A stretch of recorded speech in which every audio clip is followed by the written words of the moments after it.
SuperTalk Mississippi media production. Did you know Toyota of Brookhaven has sold more new vehicles the last 2 years than any other dealership in Southwest Mississippi? Come see why. Exit 40 Brookhaven or online at ToyotaBrookhaven.com. Great service, great savings. At Toyota of Brookhaven, we deliver. Oh, yeah. Good morning, Mississippi. Everything gonna be all right this morning. Mornings with Richard Cross. Oh, yeah. Here on SuperTalk Mississippi. Woo!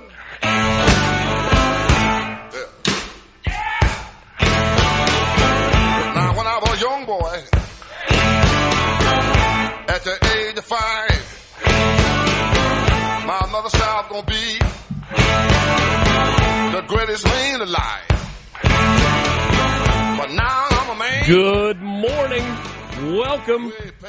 Mornings with Richard Cross, Super Talk Mississippi, start of a new week. Today is the 8th of December.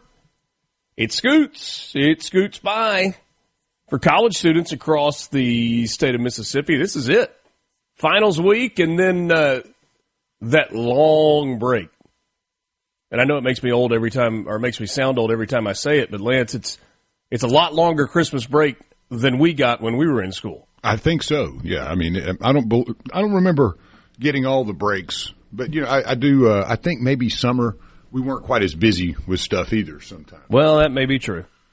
But yeah, students wrap up this week, and then won't come back until the third week of January. Which, if this particular Ole Miss football team makes a run, they may need all that time to go hither, there, and yon over the next few weeks. We'll see. Good morning to you. Lance, good morning to you, bud. Good morning. You made it back safe and sound, I hope. But I actually turned over and listened to the highlights of the game that you did, and man, that was a good game. It really was. It was fun. Missoula, Montana, University of Montana, against South Dakota State. That is about as cool a setting for a football stadium as I've ever seen. Yeah. It is mountains all the way around. And it's not just mountains all the way around. The mountains were covered in snow. And I got there Thursday night, and it was a little dicey getting in. Not like a lot. So Memphis to Dallas, Dallas to Missoula. And I happened to be sitting next to a pilot. He has a charter company and flies private for people. And I'd noticed on his bag tag, an airport on there. I was like, oh, you fly? And so we kind of struck up a conversation. And he's like, I was kind of worried about us getting out tonight. I was like, oh, yeah? He's like, yeah, the radar doesn't look great in Missoula. And he said that's kind of a tough airport to get into because of all the mountains around it. And you get some weird wind gusts, and you got to get it in just right, and visibility if the fog. I'm like, okay. But you're feeling good about this. And then they go, hey, we're going to be just a few more minutes before we take off. We're going to take on a little extra fuel just in case we need to take a longer route. He's like, oh, good. I was wondering if they were going to do that.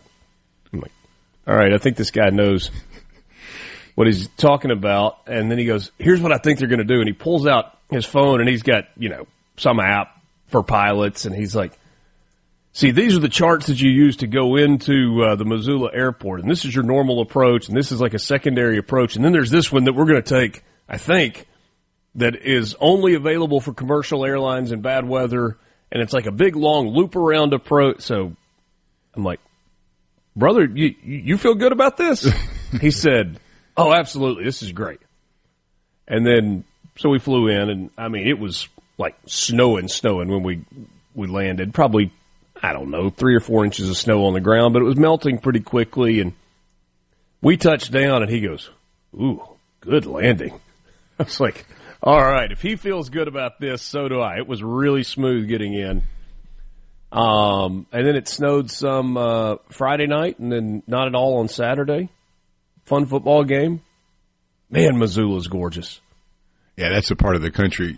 I know a lot of folks that have been up there. I've just never been able to get that far west and north, and that is definitely on the list. Missoula and all up through there. And, you had a little time, too. I mean, you got there Thursday. You got to see stuff. I was glad you were getting there because what a beautiful spot, too. I mean, I was really hoping to hear the same from your voice, like, man, that was something. It really, really is.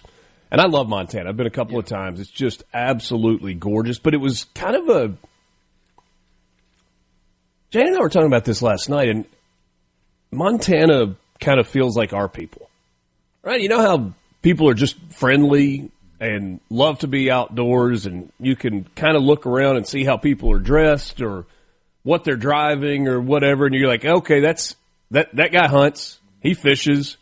And I don't when I say what they're driving, I mean like – you see trucks with mud tires on them, and you see, cars or SUVs that have the racks on them because they're taking canoes or fishing boats out. That's what I mean by what they're driving. I mean, it just feels like a very outdoorsy place.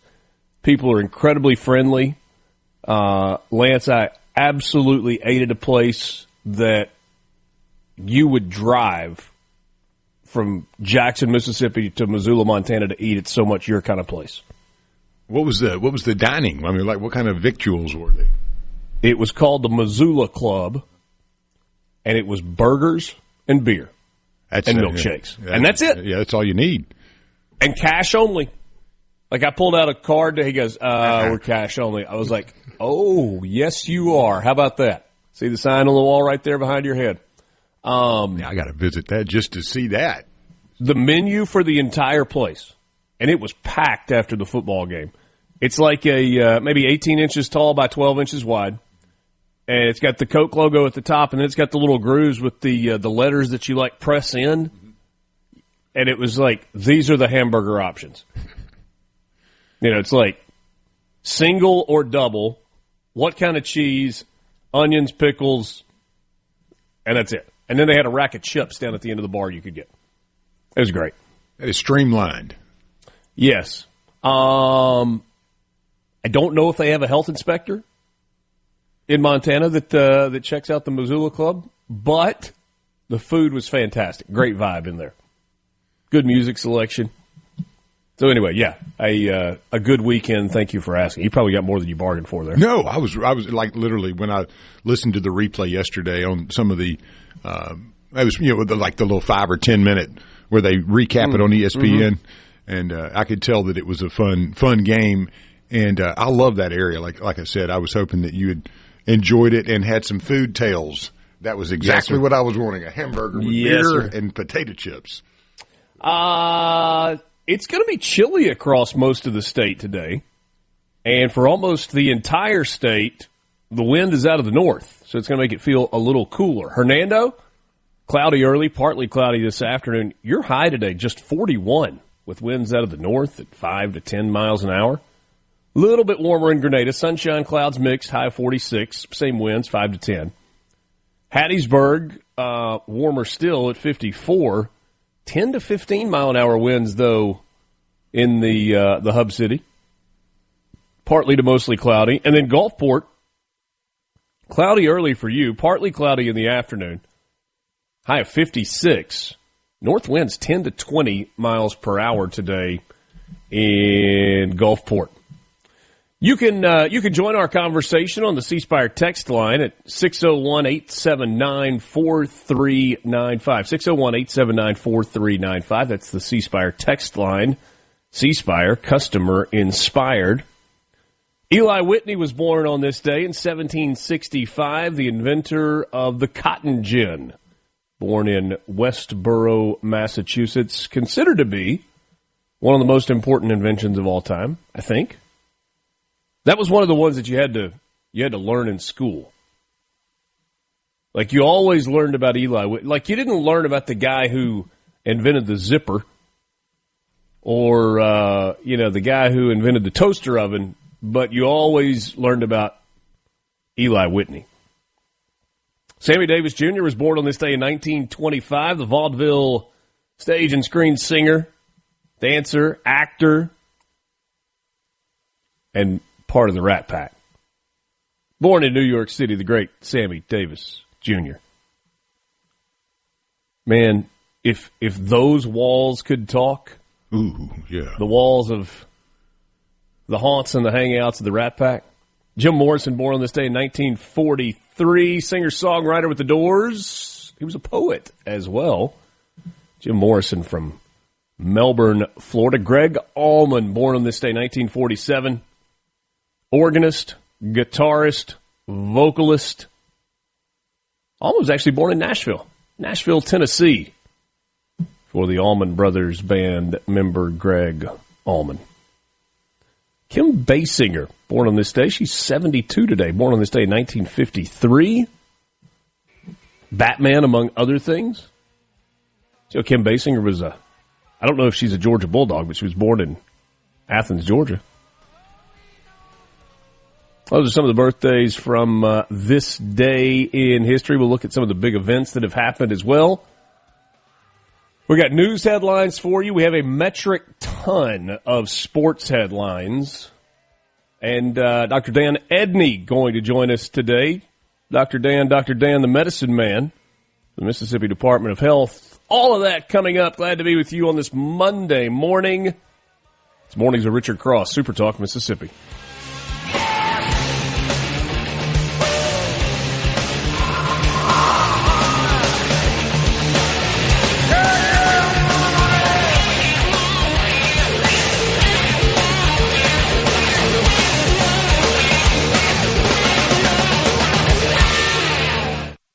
The traffic line. Inside track on Mississippi politics.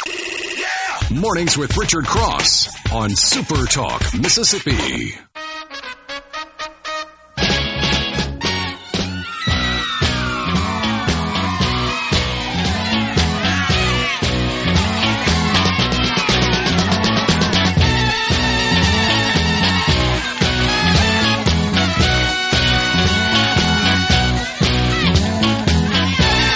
Good to be with you on this Monday morning, the 8th day of December. Glad to be with you.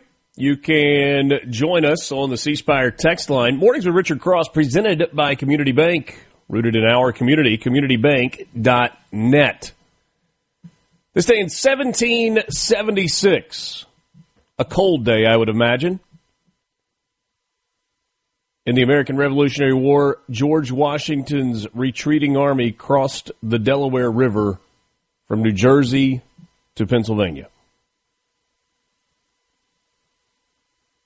Have you ever seen the Delaware River?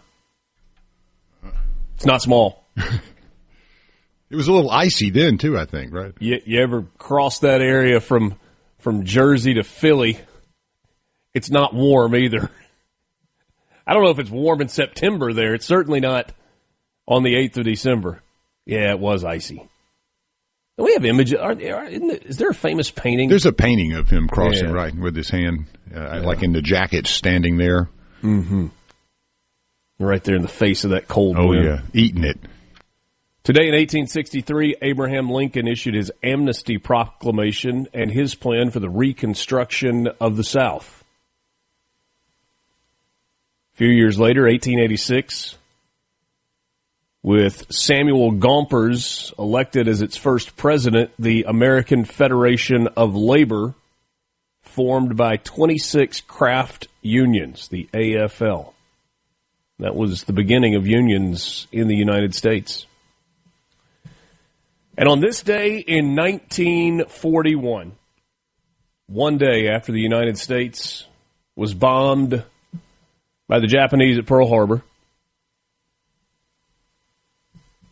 Franklin Delano Roosevelt stood before a joint session of Congress and said, yesterday, December 7th, 1941, a day which will live in infamy, the United States of America was suddenly and deliberately attacked by naval and air forces of the Empire of Japan. The United States was at peace with that nation and, at the solicitation of Japan, was still in conversation with its government and its emperor, looking toward the maintenance of peace in the Pacific. Indeed, 1 hour after Japanese air squadrons had commenced bombing in the American island of Oahu, the Japanese ambassador to the United States and his colleague delivered to our Secretary of State a formal reply to a recent American message. And while this reply stated that it seemed useless to continue the existing diplomatic negotiations, it contained no threat or hint of war or of armed attack. It will be recorded that the distance of Hawaii from Japan makes it obvious that the attack was deliberately planned many days or even weeks ago. During the intervening time, the Japanese government has deliberately sought to deceive the United States by false statements and expressions of hope for continued peace. The attack yesterday on the Hawaiian Islands has caused severe damage to American naval and military forces. I regret to tell you that very many American lives have been lost. In addition, American ships have been reported torpedoed in the high seas between San Francisco and Honolulu. Yesterday, the Japanese government also launched an attack against Malaya. Last night, Japanese forces attacked Hong Kong. Last night, Japanese forces attacked Guam. Last night, Japanese forces attacked the Philippine Islands. Last night, the Japanese attacked Wake Island. And this morning, the Japanese attacked Midway Island. Japan has therefore undertaken a surprise offensive extending throughout the Pacific area. The facts of yesterday and today speak for themselves. The people of the United States have already formed their opinions and well understand the implications to the very life and safety of our nation. As Commander-in-Chief of the Army and Navy, I've directed that all measures be taken for our defense. But always will our whole nation remember the character of the onslaught against us. No matter how long it may take us to overcome the premeditated invasion, the American people, in their righteous might, will win through to absolute victory. I believe that I interpret the will of the Congress and of the people when I assert that we will not only defend ourselves to the uttermost, but we will make it very certain that this form of treachery shall never again endanger us. Hostilities exist. There is no blinking at the fact that our people, our territory, and our interests are in grave danger. With confidence in our armed forces, with the unbounding determination of our people, we will give the inevitable triumph. So help us, God. I ask that the Congress declare that since the unprovoked and dastardly attack by Japan on Sunday, December 7th, 1941, a state of war has existed between the United States and the Japanese Empire. Struck the right tone. That address delivered one day after the bombing of Pearl Harbor to a joint session of Congress, December 8th, 1941. Thanks for indulging me. That was one I just thought deserved in its entirety. We probably don't go back and listen to or read some of those things often enough. Some news headlines for you this morning. This out of the Jackson area. St. Dominic's is continuing to grow, continuing to expand its offerings, and they've been nationally recognized for their excellence in spine surgery, shown by their recent award from the Joint Commission's Gold Seal of Approval for Advanced Certification in Spine Surgery. That is a mouthful. I think that means they know how to straighten you out when you get all crooked.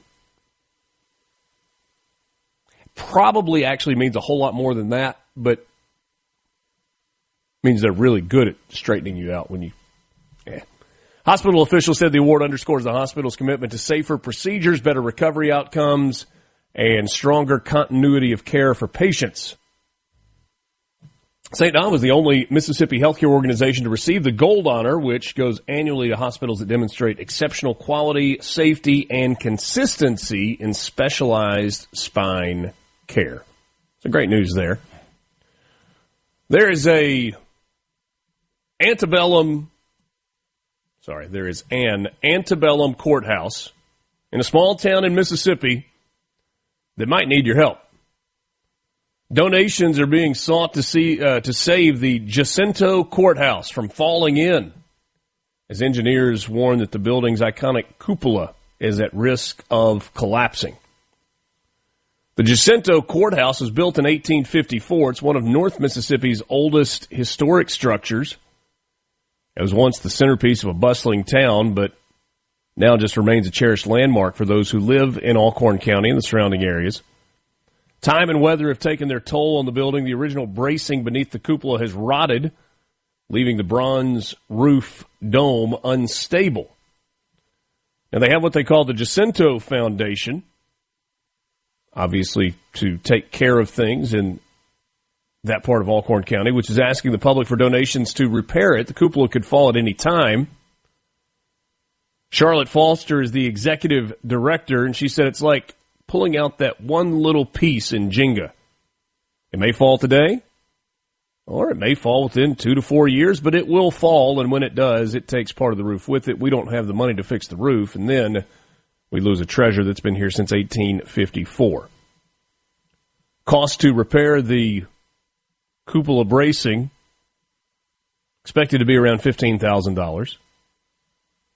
But Foster said that we only receive $40,000 a year from our county supervisors, and it takes $70,000 just to operate the courthouse. We're just a normal middle-class people doing what we can, but right now we're in a big dilemma, and we need help. Go to supertalk.fm. Check this Jacinto story out if you are so moved. And there's an address there where you can send money to the Save the Cupola campaign. It's a beautiful little building, too. Isn't it cool looking? Really cool. You got to preserve that kind of stuff, man. I'm a big historian, especially with those types of things. Yeah. You don't see architecture like that. Beautiful part of the country, too, and goodness. Yeah. Help them out. And finally, one more. This was not much fun. A former assistant band director at Oak Grove High School has been arrested and charged with sex crimes against a child. Daniel Evans Johnson, 39, was arrested Thursday of last week, following a nearly month-long investigation by the Lamar County Sheriff's Office. And after law enforcement was made aware of inappropriate messages sent from Johnson's phone to a student's phone. Charged with molestation, touching a child for lustful purposes, booked at the Lamar County Jail, since released on $50,000 bond. Authorities said the investigation remains active. No further details regarding potential additional charges or suspects were released. MRC, presented by Community Bank, rooted in our community, communitybank.net. We will get your morning sports update next.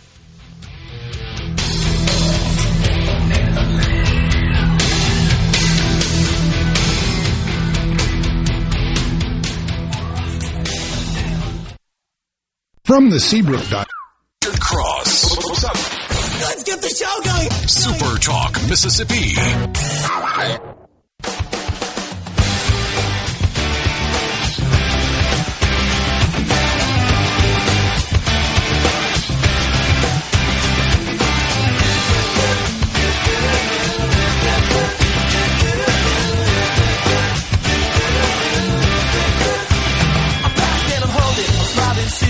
Glad to be with you on this Monday morning alongside Lance Tolbert. I'm Richard Cross. You can join the conversation on the C Spire text line, 601-879-4395.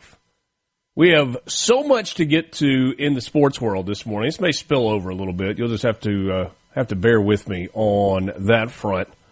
One thing we've got is the high school football season in the rear view mirror. The final game of the weekend was the 7A state championship game between Tupelo and Gulfport. Tupelo scored a late touchdown on a J.J. Hill run, and it put the Golden Wave in front. There was only 2 seconds remaining, and then from the I guess this was the TV broadcast, radio broadcast. My apologies. I'm trying to give credit. The state championship radio network, Ben Ingram, the voice of the Atlanta Braves, on the call. Final play, Tupelo and Gulfport. In the gun. 1 play left to determine the 7A state champion here in Mississippi. Nettles waiting on the snap. Takes the snap. Drops back. Has time. unwinds, fires for the end zone, up for grabs, it is going to be caught! He caught it! It's a touchdown!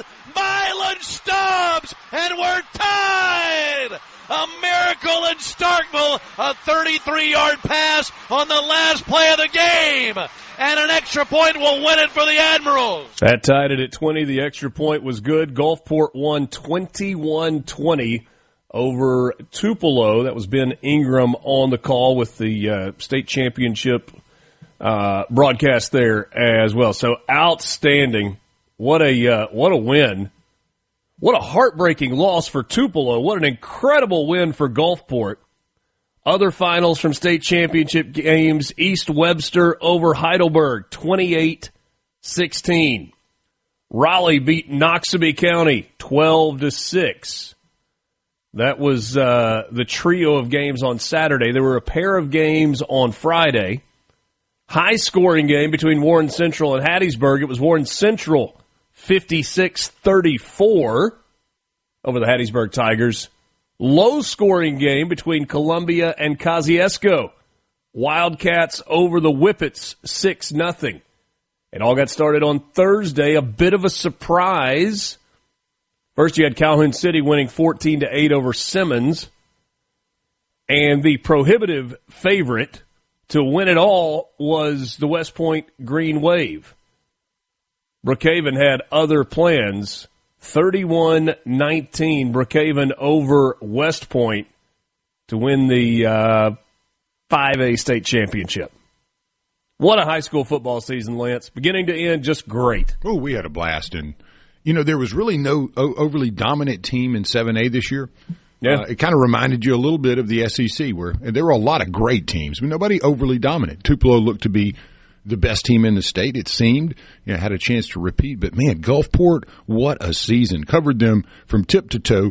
Started a little soft. Once they figured it out, though, Parker Nettles, the incoming quarterback, and then the absolute star running back, Cooper Crosby, led that offense. But their trench play on both sides was elite, and I think that showed.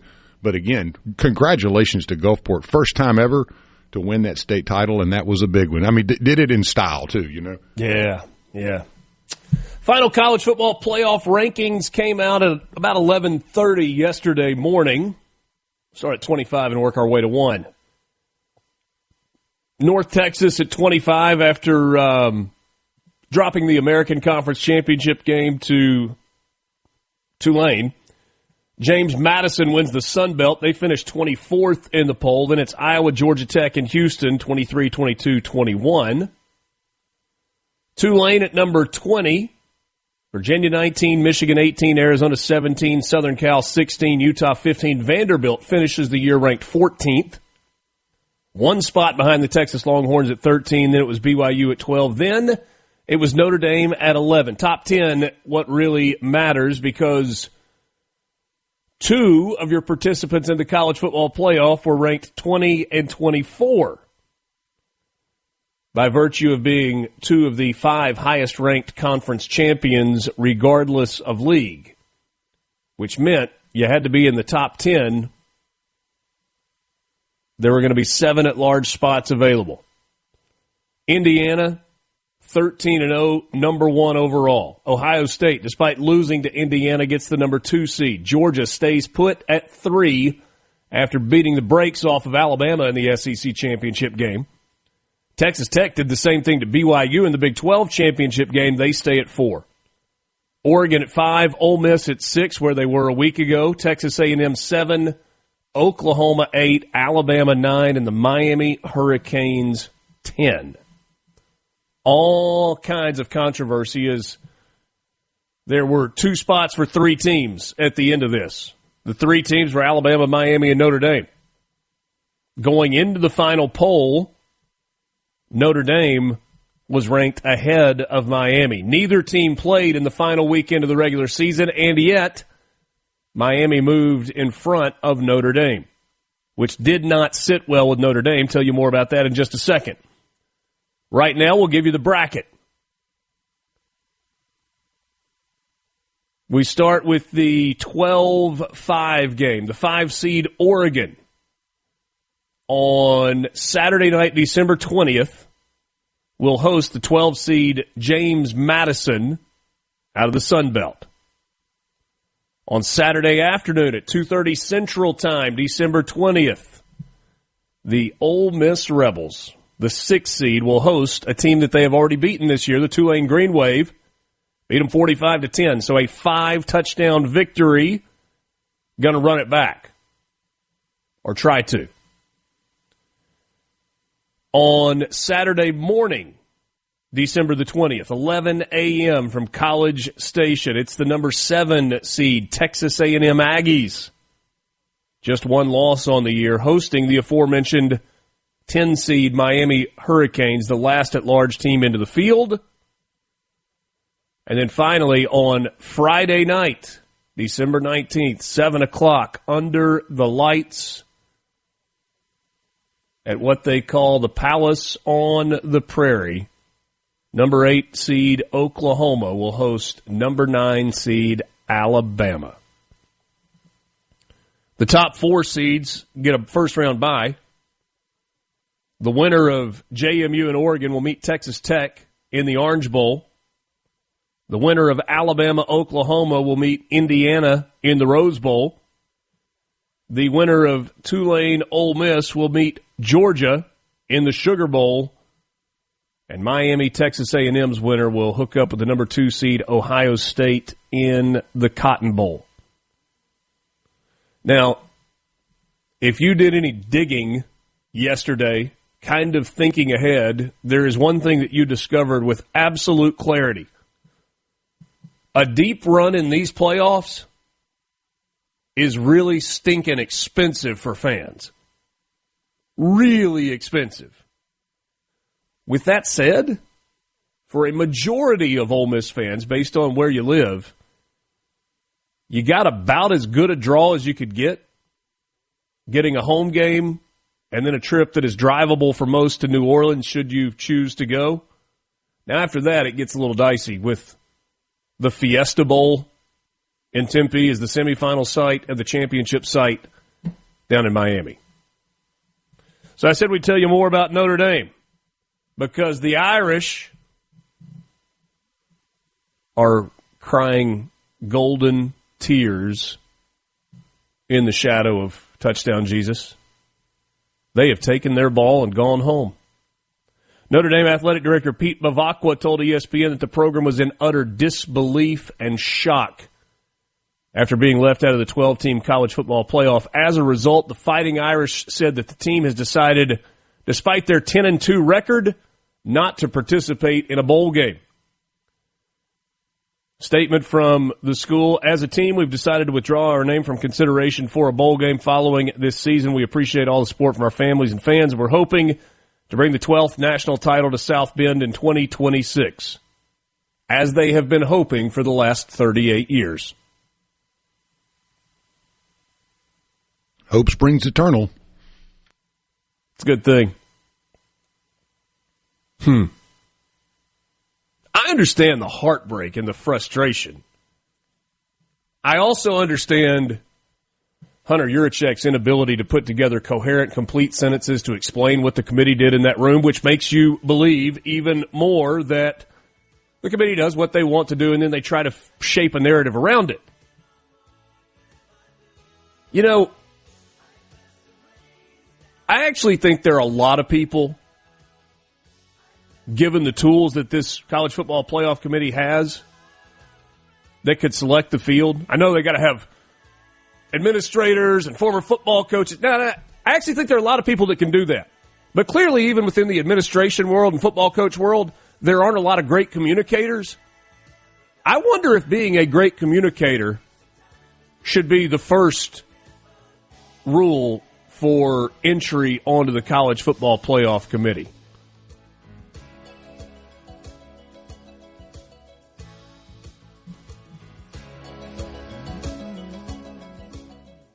From the track. Grab another cup of coffee and start your day right. Mornings with Richard Cross here on Super Talk, Mississippi.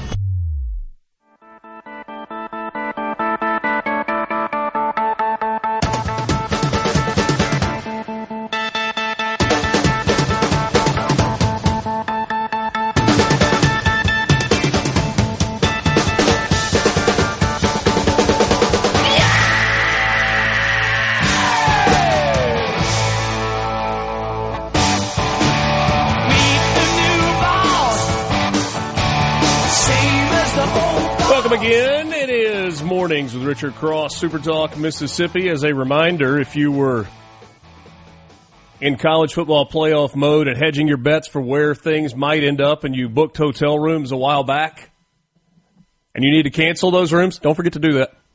Just as a reminder. Public service announcement here. Yes, public service announcement.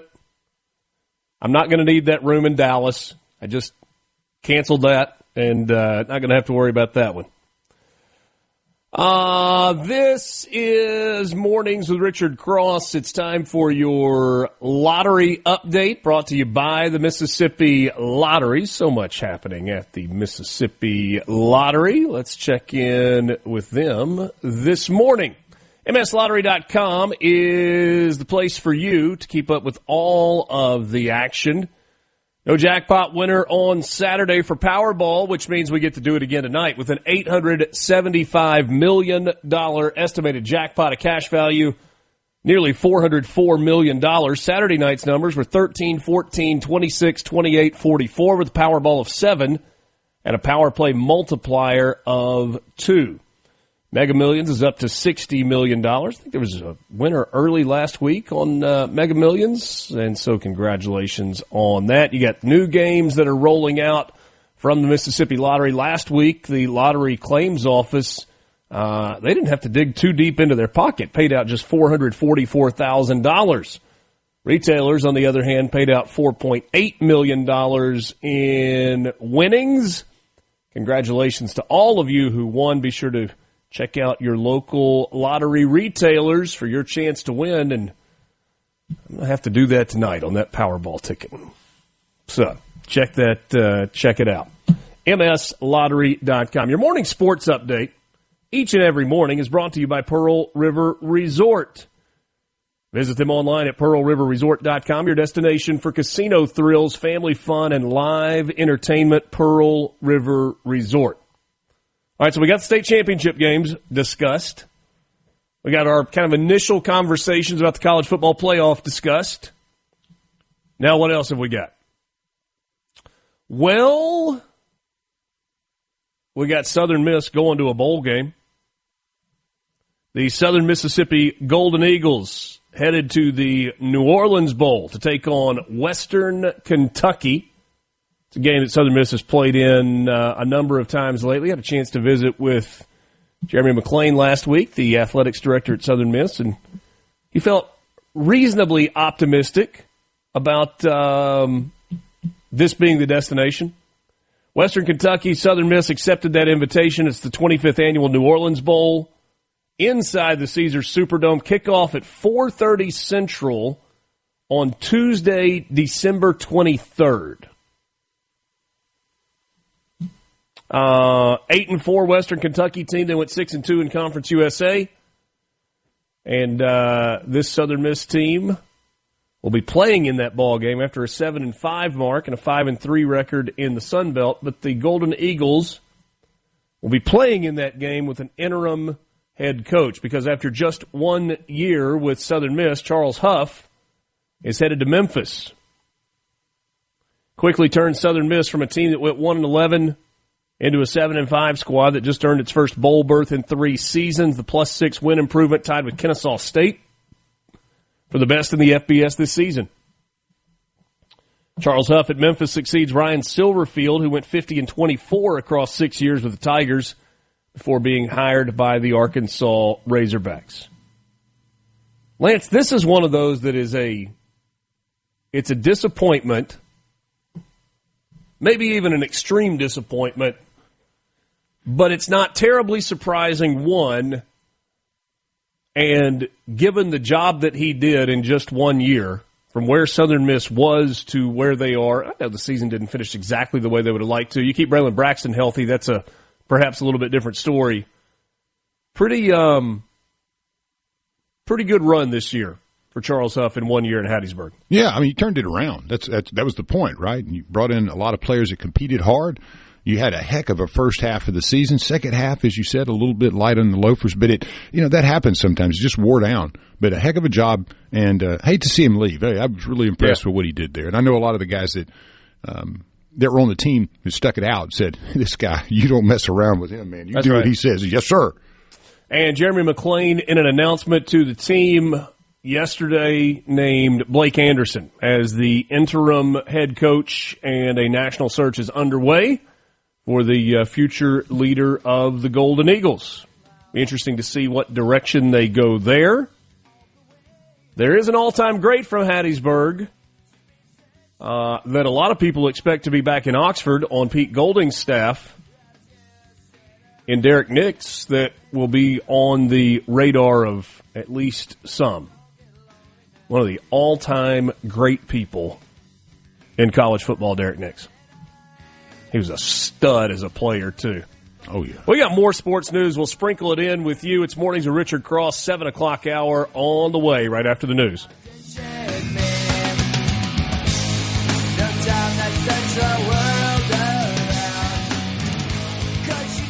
Your home. The views and opinions expressed by the hosts, guests, and callers on this show are not the opinions of TeleSouth Communications, its management, or advertisers. Reaching across the state and across the aisle. Mornings with Richard Cross on SuperTalk, Mississippi.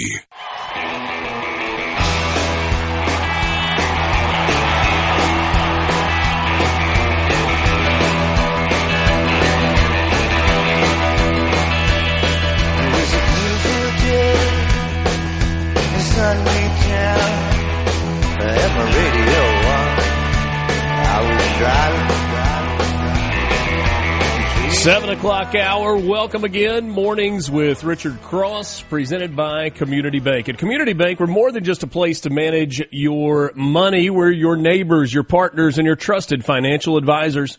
For decades, we've been rooted in our community, helping families, small businesses, and individuals achieve their dreams. Whether it's opening your first savings account, planning for a brighter future, or growing your business, we're here every step of the way. We're dedicated to our customers, committed to your success, and always here when you need us. Community Bank, rooted in our community, member FDIC.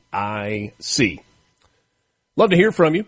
Some of your messages coming in on the C Spire text line, 601-879-4395, 601-879-4395. C Spire is your home for the best in wireless, the best in home internet, and the best in business technology. Learn more about them online at cspire.com. C Spire, customer inspired. And a quick reminder that this hour of the program, the 7 o'clock hour, each and every day, is brought to you by MWG Employer Services. Running a business is tough, and if you're struggling with HR, benefits, and payroll, you are not alone. Nope, MWG Employer Services is right there to walk side by side with you to help your hand to build a custom plan that fits you. Learn more online at mwgemployerservices.com or give them a call at 601-206-7966. You're going to have to forgive me for this. 2 Mondays in a row we've done this. We got a lot to talk about, including Dr. Dan Edney joining us in the next segment.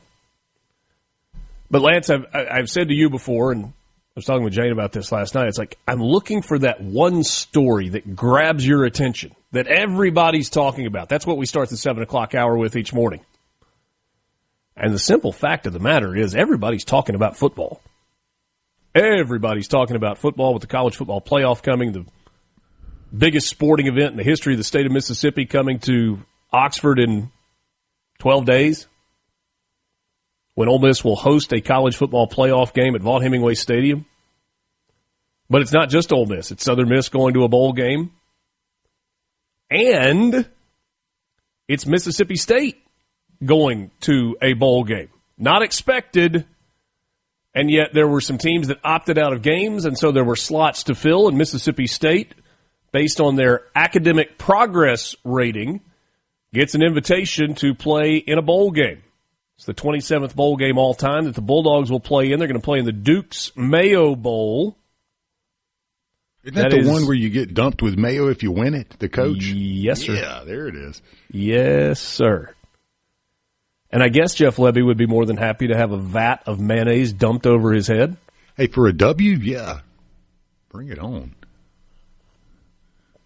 Duke's Mayo Bowl will be January 2nd at 7 o'clock. It's in Charlotte, North Carolina, televised on ESPN. Bulldogs are 15-11 all-time in bowl games. Their most recent was in 2023 at the ReliaQuest Bowl in Tampa. Second appearance in a bowl game for Mississippi State in Charlotte.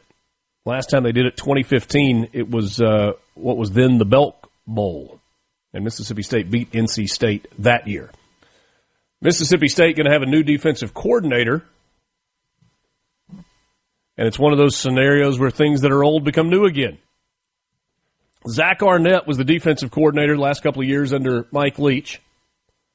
And then Zach Arnett became the head coach of Mississippi State, did not make it through a full season as the head coach before he was terminated. Came to Ole Miss as a defensive analyst alongside Pete Golding, and is now, there was one more stop. Where was he this year? I can't remember. I'll look that up in a second. Oh, he went to UNLV. Yeah, I was just trying to. Well, he went to UNLV for like 10 minutes. It was like, no, I can't deal with Dan Mullen. Left UNLV, and he was an analyst at Florida State this year. And now he's back in Starkville as the next defensive coordinator for Jeff Lebby on the Mississippi State staff. Had top 5 SEC defenses in total defense, rushing defense, and forced turnovers in his time running at Mississippi State. Went 4-6 in his 10 games as the head coach. Was let go, and now is back. So, there one you go. Heck of a defensive guy, man. Yeah, that's not gonna. It does not make me feel good. He runs what a lot of people refer to as a Rocky Long defense. Rocky Long was longtime defensive coordinator and head coach at San Diego State, and they run a 3-3-5 defense. But you can get a lot of different looks out of that. For the second year in a row, Mississippi State lost their soccer coach to another SEC program, to another former athletics director at Mississippi State, Nick Zimmerman, leaving and heading to Florida. They had a really good year this season, ultimately lost in the NCAA tournament to Lipscomb. And so with Zimmerman out the door, well, the team that knocked you out of the tournament, let's just go hire their guy. 5-time A-Sun Coach of the Year, Kevin O'Brien, has been hired as Mississippi State's next soccer coach. He was the head coach at Lipscomb. So, a lot of change. A lot of stuff. I know it's a lot of sports headlines this morning. Let's grab some of your message on the C Spire text line. While I am not a fan of teams with a below 500 record getting rewarded with a bowl game, this will help Mississippi State extra practice time. Also, teams that opt out of bowls should be put on a future bowl ban. That might change their tune. I would say that it would. Yeah, and also you would think more development time and another game for Kamario Taylor going into what will be a crucial year for Mississippi State a year from now. Somebody says Jolie Dunn also ran a 3-3-5. Man, they blitzed from all over the place. Jolie Dunn. Bubba in Starkville says, question, will Southern Miss have enough players to play in the bowl game this year? I would think so. I would think. Donald in Hattiesburg says Notre Dame got ripped off. I am refusing to watch this year. I stopped caring yesterday. Okay. That's your call, Donald. I personally hate that idea, but that's the cool thing about being free and independent is you get to decide. Thomas says, sports ball, my Twitter feed has plenty of doom and gloom. Yeah, I mean, there's plenty of doom and gloom, and we've got lots and lots to talk about this morning. But in terms of what's being discussed across the state of Mississippi, I think this is at the top of the list. Hogman says, he was talking about Tulane He said, I'm not a very smart man. How is it that Tulane gets to play the Black Bears? That's all you got left at this point, Thomas, right? Just some small, veiled insults. Tulane is in because they were one of the 5 highest-ranked group of 6 champions. The ACC was a disaster. You've only got 4 power conferences. You were expecting 1 G5 conference winner to be in there because the ACC was so bad, and Duke won against Virginia in the ACC championship game. Tulane was the higher-ranked conference champion, and therefore they get the opportunity to play against a team that they've played against already this year and didn't turn out so well. And then he says, name me one team in the SEC that Tulane could beat. Hogman, you're not going to like this. If you want me to just name one, I'd give you Arkansas. Sorry, pal. You and Hunter Yurchek you're on like Christmas card. Y'all share at the holidays, and he was invited over to the 5-turkey Thanksgiving, wasn't he? Yeah. Yeah. Steve's a Ohio State fan here in the state of Mississippi. He says, still a great day to be a Buckeye. That's from Buckeye Steve. I agree with the other texter about under 500 teams making a bowl, but the way State made it, especially, with academics coming into play, helping them get in, I'm all for it. Couldn't be happier for State and the players, plus Notre Dame denied their players an opportunity because their feelings got hurt. Yeah, took their ball and went home. Michael says Southern Miss has 31 seniors, so any of them that choose to opt out will probably be opting out of the last game that they will ever get to suit up for. Yeah, I think they'll be there. All right, Dr. Dan Edney joins us next, the state health officer with the Department of Health in Mississippi. From the Venable Glass Mornings with Richard Cross. What's up? Let's get the show going. Super Talk, Mississippi.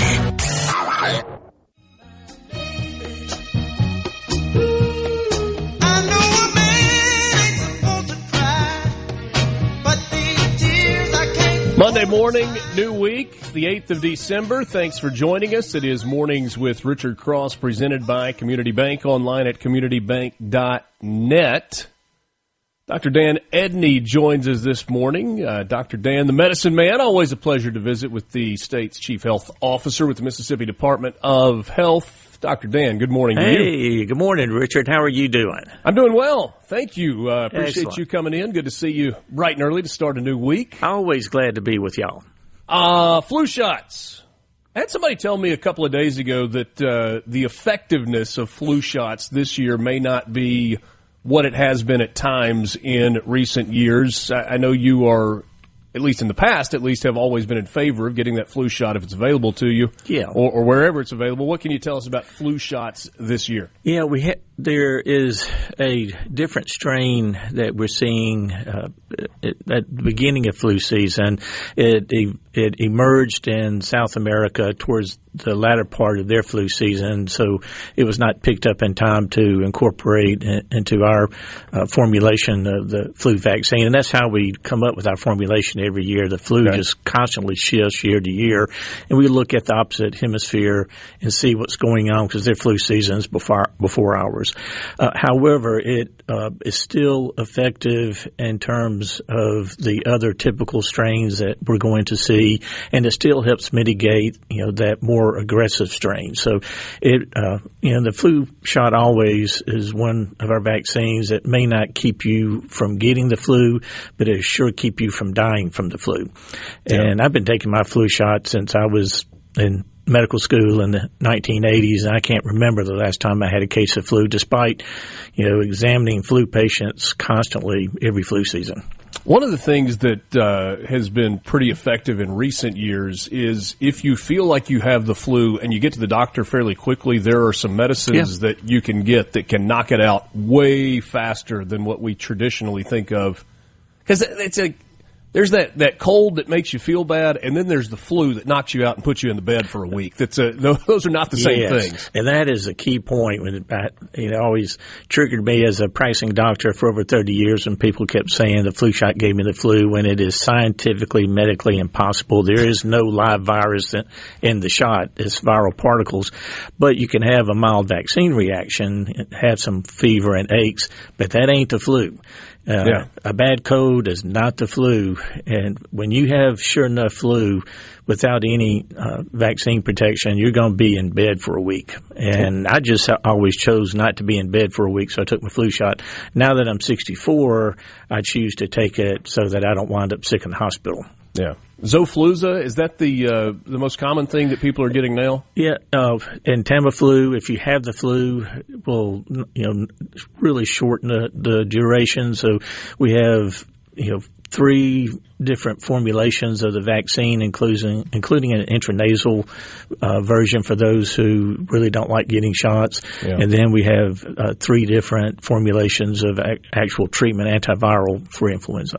One of those things, though, that comes into it's a factor if you go with Zofluza or with Tamiflu. Those are really expensive, and we talked about we talk all the time about the rising cost of healthcare. That's one of those things where it's going to be effective if you need it, but you got to be ready because it's a little bit of sticker shock. Yeah, Tamiflu is much less expensive. It's been around a lot longer than Zofluza, but you have to take it for 5 days. Zofluza is that single dose and you're done.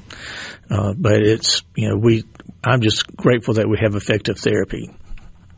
Absolutely. Dr. Dan Edney, State Health Officer, you recently had a briefing with Congress. Is that correct? Yeah, I was really pleased that I was invited by the March of Dimes to come to Washington early last week to participate in their congressional briefing for mainly infant health, infant mortality, and the reason they did that was not because we scored last again, which we knew we were, with infant mortality and with preterm birth, but because they were really interested in the innovations that we were bringing to bear to attack the problem.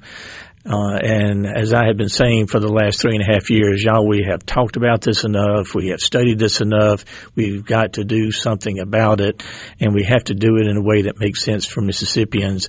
And as we have been developing our strategic plan for mitigating infant mortality, it really has gotten national attention, and I was really pleased to have a chance to be part of that congressional briefing. What was that like, sitting in one of those briefing rooms and I guess being grilled or at least allowed to talk a little bit? Maybe not as contentious a briefing as some of those are.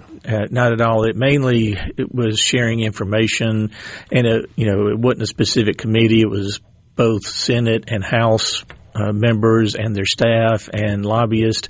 So an opportunity, for the March of Dimes to present that national data. Y'all had Dr. Michael Warren on the show very recently, who did a great job updating everybody in terms of where we are nationally.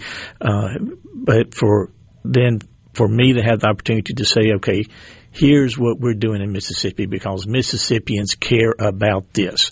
And I would say of all the things that I talk about to groups all over the state, which is one of the greatest blessings of my job, is this item here gets the most attention from the groups I speak to and the most questions about, okay, what do we need to do about this? We also had Sam Creekmore on not too terribly long ago from Mississippi House of Representatives, and he's the chair of public health in the House. In the House. And one of the things that he talked about was this program from Michigan where they have explored cash assistance to expectant mothers and said that the numbers pointed to a direct correlation to the financial burden not being as high and therefore leading to better outcomes with regard to infant mortality rates. How much have you talked with Representative Creekmore and others about this program, and is it one that you think makes sense exploring further? Yeah, that's the RX Kids program in Michigan, and they with the declaration of the public health emergency that we made in August, we've had 2 legislative hearings about infant mortality. So I've been very pleased about the increased awareness at the Capitol about this really important problem. And at Chairman Creekmore's hearing, he had them present that program, and just so we could hear how it worked in Michigan. The data is very impressive in terms of their outcomes improving, and then whether it's a direct correlation, that has to be studied more. But they have improved their outcomes in those counties where RX Kids was implemented. I think there are ways that we could look at doing that in Mississippi that perhaps makes more sense and would be more strategic investments, but along the same line, looking for the same outcomes and perhaps more cost efficient and cost effective than what they've done in Michigan. Michigan's very different from Mississippi, as we all know, but it sure got my attention to see the change in outcomes and the specific counties where they implemented that program. Yeah, and one of the things that he pointed to, he said he was not suggesting that we just start writing checks to expectant mothers that are in poverty situations, but perhaps a pilot program in a specific county or two where those infant mortality rates, to explore it further and see if absolutely the numbers from that study in Michigan would play out here as well. I feel like the reaction from our listeners was mixed. I mean, there were some that were like, oh yeah, more handouts. Why are we doing that? And others said, hey, maybe it is worth looking a little bit further and going with a pilot program, especially if it's, funded privately as opposed to coming out of the state's coffers. Well, I tell you, there's already a lot of money coming out of the state coffers, mainly the federal coffers, trying to attack this problem. And, I'm preaching to everybody that, look, what we have been doing for the last 20 years is not getting us to where we need to go. We need to look at alternatives. So I commend Chairman Creekmore for being willing to look at alternatives and to think outside the box. I, for one, as a conservative Mississippian, am very happy to make investments to save the lives of babies. I don't have any problem whatsoever to spend $2,000 to give a baby a chance to survive their first year of life and have their 1-year-old birthday. Well, one of the things that he said to us, and this was a direct quote, he said was, my initial thoughts are that this program is great. It comes down to can we afford it or can we not afford it, but we can't ignore it. It's proven successful and something I wanted to bring to the table. And I think that was maybe the point that he was underscoring when we visited was, I'm not saying that this is right for Mississippi. I am saying it's something that seems to be working in another place that's struggling, and it's a program that perhaps that we should look farther at. Yeah, in terms of the money, let me put before y'all the cost to the Mississippi economy for our maternal infant mortality outcomes to our economy is $3.1 billion a year. Lost opportunity. That is real hard dollars that has been independently verified by multiple health economists. To invest a few million to reduce $3.1 billion in losses, that's good money sense to me. Might be a good return on investment there. We'll continue the conversation with Dr. Dan Edney, the state health officer with the Mississippi Department of Health. Legislative agenda items as we get closer to the start of the 2026 legislative session. We'll talk about that next. From the Seabrook. Cross is brought to you by Covington County Hospital in Collins, where your health matters. Grab another cup of coffee and start your day right. Mornings with Richard Cross here on SuperTalk Mississippi.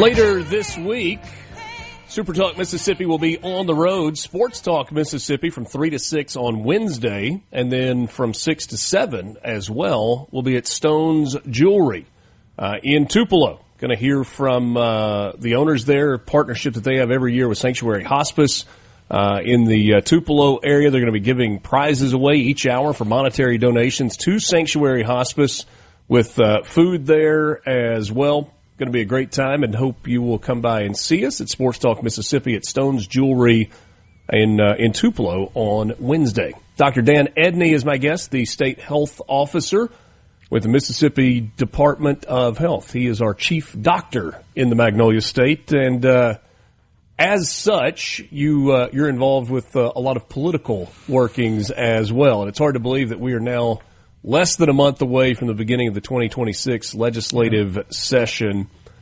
In terms of what is on your plate, what is on your to-do list, working in conjunction with the House and with the Senate, what are some of your priorities for this legislative session? Well, our main priority, we do need some legislative authority to help us in studying the deaths of our babies. Infant mortality review has been part of child death review. We in Mississippi since the beginning, since we started reviewing the child deaths, and we really need to separate infant mortality from child death review because they're very, very different, and we need some specific authority because as we study the deaths of pregnant moms, of babies, of our children, we learn so much. So it moves statistics into information that we can act upon. So we'll be asking some specifics there. One of the big issues that we're doing to mitigate infant mortality and maternal death is the obstetrical system of care, which is our fourth statewide system. And I tell everybody, look, we don't have the highest rate of infant death in the country because we have lousy hospitals and poorly trained doctors. We don't have enough doctors. We don't have enough OBs for sure. We're a rural state where things are spread out, and our system does not work very well for the sake of these really high-risk moms and babies. So the OB system of care is going to look at the problem same way we do trauma, heart attacks, and stroke, to where the system is designed or redesigned to make sure that mothers that are high risk, that are delivering high-risk babies, are doing so at the right level of care and that they get to the right level of care as quickly as possible, which today is not happening very well. We expect that to roll out first quarter of next year, and we may need some legislative language to help us with that. We asked for level funding last year, and we're going to ask for level funding again because we've been working hard for the last 3.5 years that I've been state health officer to get our financial house in order internally and to generate revenue better ourselves, to get our overhead down, to have public health that makes sense for the 21st century.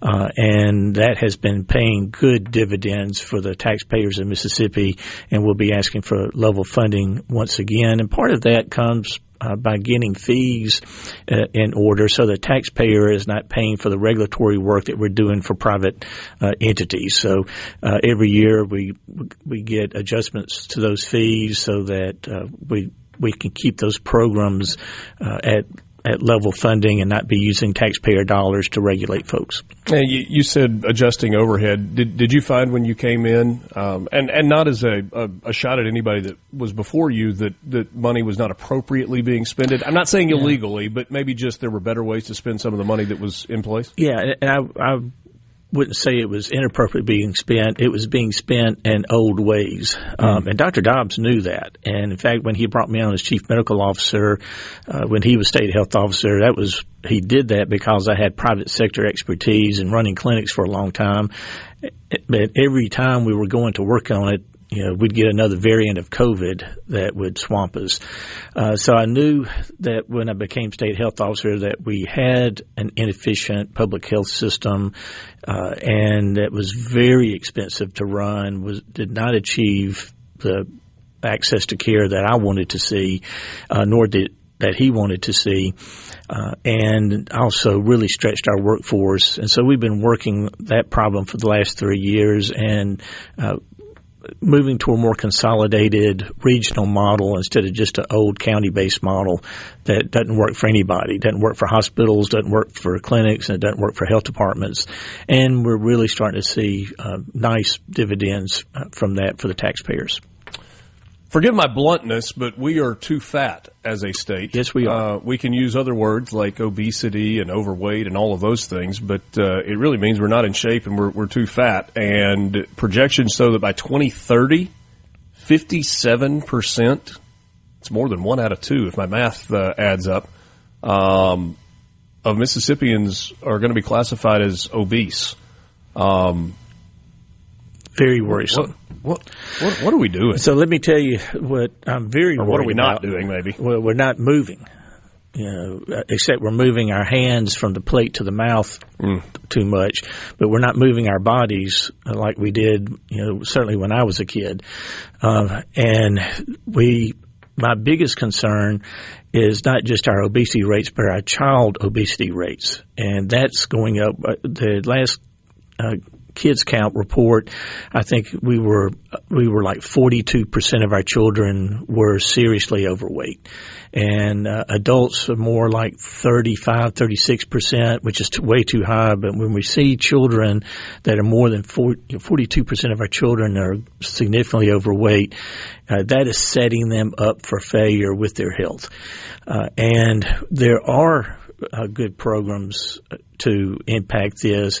And part of our legislative agenda, we've been working with the Department of Education, other sister agencies. We rank 50th in health overall for our children, and I convened a roundtable back 6 months ago when the report came out to say, all right, before the legislative session comes up, what are 2 to 3 actionable issues that we can take to the Capitol to make a difference in the health of our children? And number 1 is working on health promotion, K through 12, not a health class, but health promotion to just teach our children just the basics of how to be healthy. And that means proper eating habits, proper activity, just the ABCs of being healthy as you're getting older. And we can do this. And that's probably the greatest investment we can make to improve the population health of Mississippi. It's too late for my generation, but it's not too late for my grandchildren. One of the things that President Trump has pushed in putting back in place is the physical fitness test for elementary age children. Is that a worthwhile endeavor? Yes. And, the governor issued an executive order putting that back in place and charged me and Dr. Evans at the Department of Education to write respective reports about how this needs to look and the impact on the health of our children will come about through physical activity. And it's just like,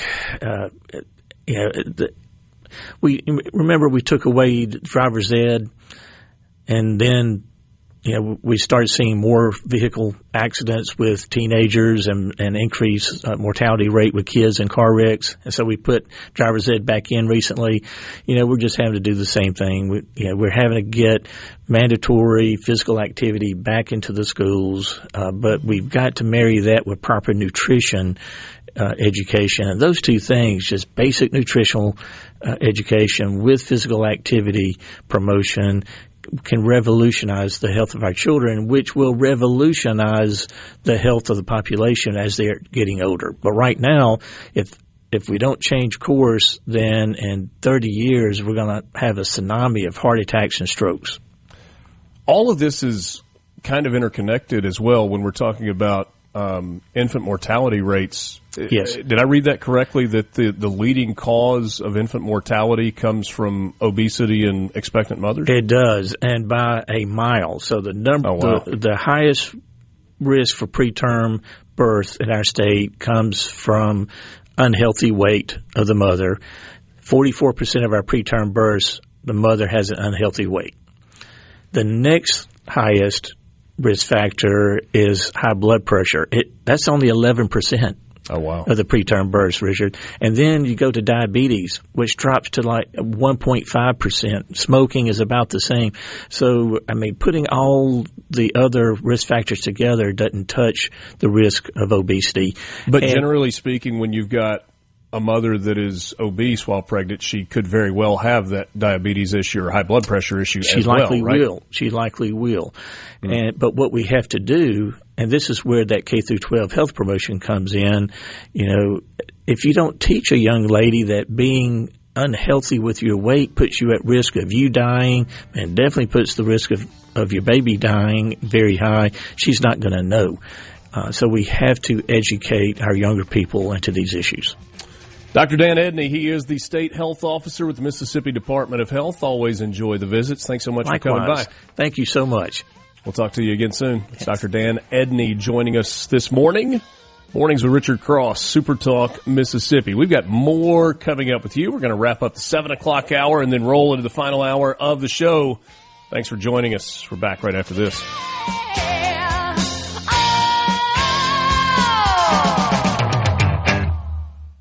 From the Venable Glass Trap.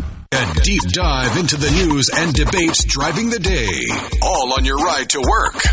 Mornings with Richard Cross. Super Talk, Mississippi.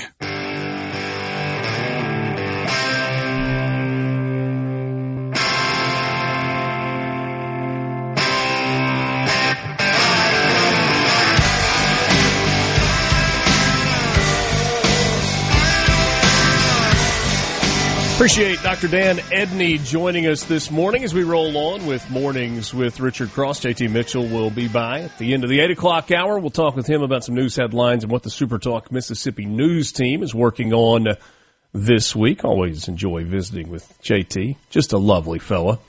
Alongside Lance Tolbert, I'm Richard Cross. Glad to be with you this morning. You can join us on the C Spire text line at 601-879-4395, 601-879-4395. One quick reminder is if you are looking for activities during the holiday season, especially if you got kids that are going to be out of school in a couple of weeks, you need to know about the 6th annual Holly Jolly Holidays in Oxford. It is open and will be through the 4th of January, so through the new year. It's located at M Trade Park. They've got the Oxford on Ice rink and the Walk of Lights with new light displays this year, about double the number of lights they had a season ago. They are open, let's see here. And there will be some special hours that are available. Closed Mondays and Tuesdays, Wednesday through Friday from 5 until 9. On Saturday, they open up at noon with the Walk of Lights opening at 5 o'clock, obviously after it's dark. You can get all of the information online at visitoxfordms.com, or you can go to the Holly Jolly website. It's hollyyjollyoxford.holiday, hollyyjollyoxford.holiday. Or follow Visit Oxford MS on all of their social media platforms. You have perhaps heard about, whether it's going back to campaign season or in the early weeks of President Trump's administration, about the new savings initiative for children, what are being called the Trump accounts, a government-created investment program established as part of the One Big Beautiful Bill. The accounts function like traditional long-term investment vehicles, but with rules specifically designed to protect young savers. So what do we know about these accounts? A Trump account can be opened for any child under 18 that has a valid Social Security number. An authorized adult, so a parent, a guardian, a sibling, or a grandparent, must be the one to establish the account. It is expected to go online and be available in mid-2026 with the initial contributions occurring after July 4th. So parents of babies born in 2025 through 2028 can open an account. There's an IRS form you complete for that. What about the funding for it? Individuals can contribute up to $5,000 per year into a Trump account. Governments and nonprofits may also make eligible contributions. Funds from another Trump account may be rolled over, meaning if you got money in one Trump account, it can be transferred directly into a new or a different Trump account. There's an initial $1,000 deposit that is coming from the federal government. So the U.S. Treasury will make a one-time $1,000 deposit into every eligible Trump account. The Trump account will grow in value based on money invested in the stock market, stock index funds to be particular. So these funds will track the stock market. There was an interesting story last week about an American billionaire and a donation to the Trump accounts. Michael Dell, perhaps you have a Dell computer sitting on your desk or in your briefcase right now, and his wife Susan pledged $6.25 billion last week to provide 25 million American children ages 10 and under an incentive to claim the new investment accounts. It's one of the biggest private donations to charity in American history. The Dell's gift will use the Trump account's infrastructure to give $250 to each qualified child under the age of 11. Michael Dell has an estimated net worth of $148 billion. Now, there was some interesting stuff that was online last week about why the Dells would do this, and it was kind of fascinating. I'm just going to be perfectly honest with you. I got to do some more digging on this. It was one of those explainer things that you see on Twitter. The point is, though, that their investment of $6.25 billion will actually go a lot farther because they are going to leverage the federal government's infrastructure as opposed to having to foot the bill of the administration of this money on their own, which might cost $200 to $300 to $400 million. And then there are obviously tax benefits for the Dells as well. So just a little more info on those Trump accounts. Maybe it starts a savings boom in the United States. We'll see. 8 o'clock hour on the way. News coming up next. First from Fox, then from SuperTalk Mississippi News. Glad to be with you on Mornings with Richard Cross. No filibuster. Just everything you need to know to start your day smarter. Mornings with Richard Cross on SuperTalk Mississippi.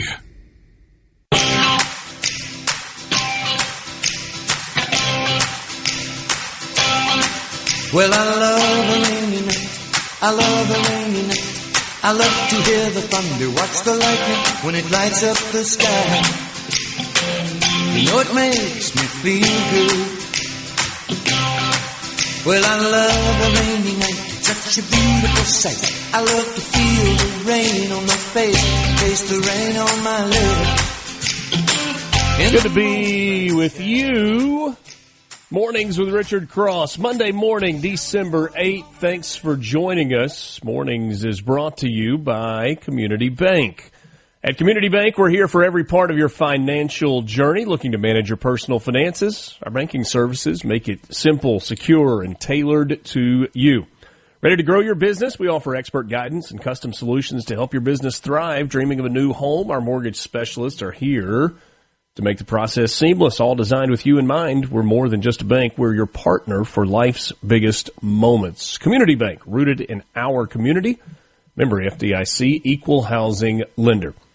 The C Spire text line is open, 601-879-4395. If you would like to join the conversation, that's the best way for you to do just that. 601-879-4395. Go to cspire.com and see the latest offers that they have available. You can just go to wireless and then click on deals and see which deal is right for you, like 3 free devices for 100 gigs for only $100 a month. Not to mention holiday deals, including getting the iPhone 17 Pro on them. You can learn more online at cspire.com or by visiting your local C Spire store. The Kennedy Center Awards were last night. The Kennedy Center is kind of the performing arts center for the United States, located in D.C. We know that one of the things that Donald Trump was focused on, in terms of priority, I don't know how high the priority was, but one of the things he wanted to make the Kennedy Center less woke. And they named some new honorees last night. But with the red carpet before, there were some people that had a chance to ask Donald Trump questions as he was going in, and he gets political questions and policy questions everywhere he goes. There are a couple of things that kind of stood out, including a question that he was asked about the Supreme Court in terms of the possibility of striking down the tariffs that are being put in place. SCOTUS is evaluating whether the Emergency Powers Act for the president actually applied to his use of tariffs. Here's what he had to say. Well, we will. I agree with him on that, but I also think that, we're making so much money with tariffs that we'll also be able to make a nice dividend to middle-income people. We're talking about middle-income and lower-income people. We're not talking about dividends to rich people. But there's so much money being made from the tariffs, and countries that were taking advantage of us for many, many years are not taking advantage of us anymore. We're taking in tremendous amounts of money from countries that we were losing lots of money to. And you know what? They're okay with it. They're not complaining. They're not complaining about the tariffs. They'd rather not have them, but they're not saying there's anything wrong. And the big thing is, in the court, we have tremendous flexibility with the current system. It's unbelievable for national security. I've ended 8 wars, largely because of trade and because of tariffs. If we go the other tariff route, and there are other routes we can go, but it won't give you the same pure national security as So that was Donald Trump last night talking about tariffs. Now, the pushback from people that oppose tariffs are, hey, who's paying the tariffs? They're coming out of our pockets. That's why the other countries don't really mind them that much. But I think that maybe the most important part there, he talks about national security and ending wars. And, it's a bargaining chip that the United States has on the table because countries want to do business with us. We're if not the biggest, then one of the biggest global marketplaces. We buy a lot of stuff from a lot of places, and other countries want to do business with us, and it's brought them to the table in some other areas.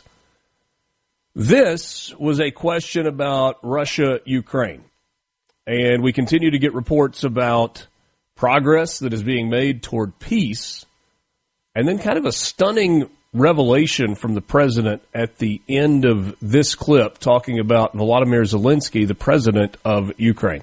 What's your next step in Russia-Ukraine talks after last week's negotiations? So we've been speaking to President Putin, and we've been speaking to Ukrainian leaders, including President Zelensky. And I have to say that I'm a little bit disappointed that President Zelensky hasn't yet read the proposal. That was as of a few hours ago. His people love it, but he hasn't. Russia's fine with it. Russia, I guess, would rather have the whole country when you think of it. But Russia is, I believe, fine with it. But I'm not sure that Zelensky is fine with it. His people love it. But he hasn't read it. There's part of me that's like, hold on a second. I don't understand what you're saying, Mr. President. What do you mean the president of Ukraine has not read the peace proposal as put forth by the United States? And Donald Trump said specifically, as of a few hours ago, he has not read it. I'm assuming that means that either Zelensky or someone close to Zelensky said, yeah, we really like what's in here, but we got to get a reaction from the president of our country. He hasn't read it yet. That would be an odd thing for Donald Trump to just randomly make up. But we kind of go back to what we talked about last week when I asked the question, is there anybody other than Donald Trump that actually wants the war between Russia and Ukraine to end?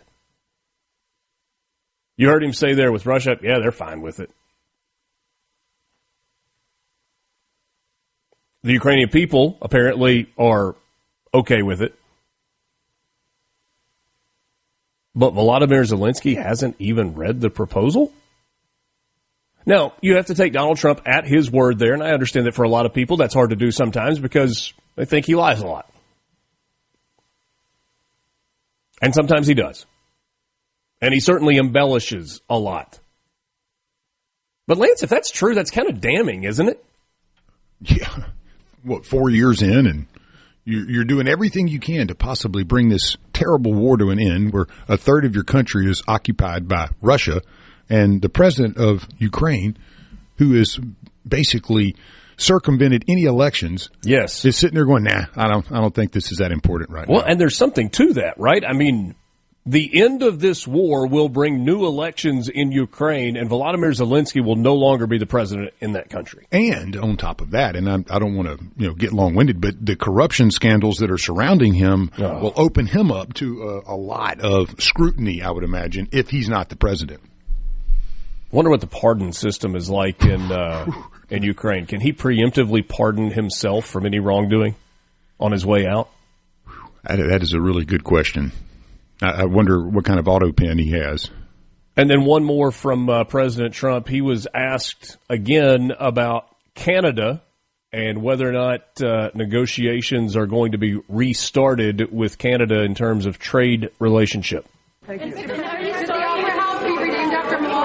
What did you talk about with Prime Minister Carney and Mexican President Sheinbaum when you were here just a few days earlier? Mexico and Canada, we met with the, as you know, I mean, it was pretty well, a lot of people were here, right here we met. And the Prime Minister of Canada, President of Mexico, and we spoke for a half hour. Very good, very productive. Talked mostly trade. Will you restart negotiations with Canada?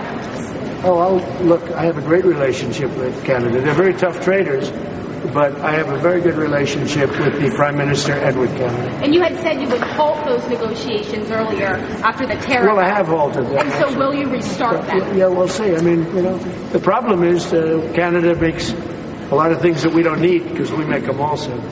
But we'll work it out. Look, Canada's a special place, and they really are good at ice hockey, aren't they?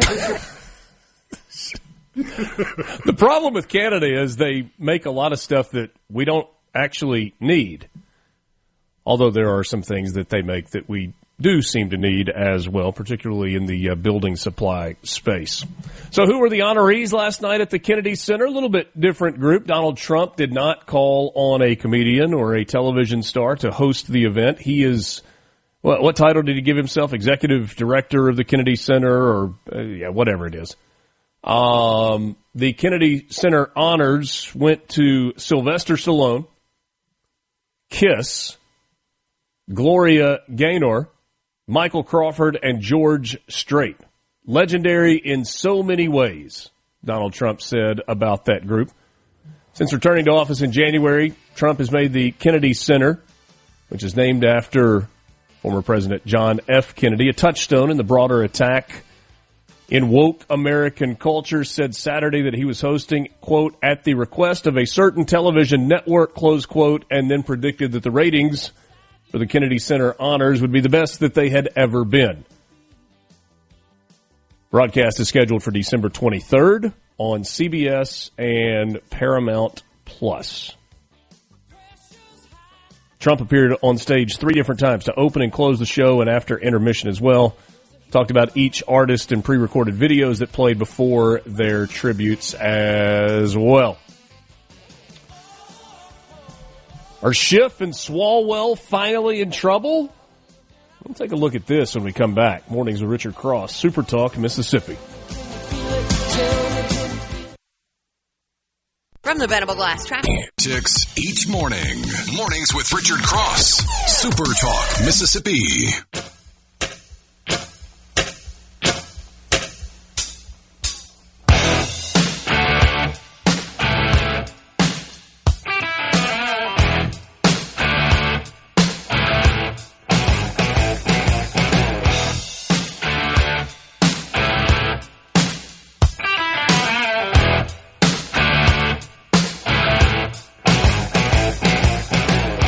Thanks for joining us. Mornings with Richard Cross. Hope your day is off to a good start. A chilly morning across the state of Mississippi. And it's going to warm up a little bit, but not a whole lot, depending on where you are. Northern half of the state going to be in the mid to upper 40s for most of the day for high temperatures. And the, Hattiesburg South going to be in the low 50s, give or take, for high temperatures today.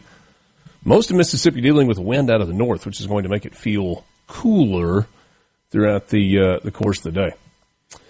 Alongside Lance Tolbert, Richard Cross with you. This was on X yesterday. Lance, I think you sent me this. If not, I thought it was in that group of things you did. So,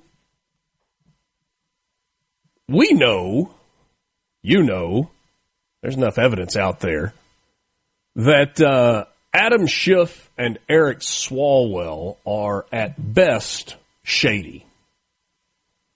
Senator Adam Schiff, Congressman Eric Swalwell, both from the state of California. And then we get this report from over the course of the weekend.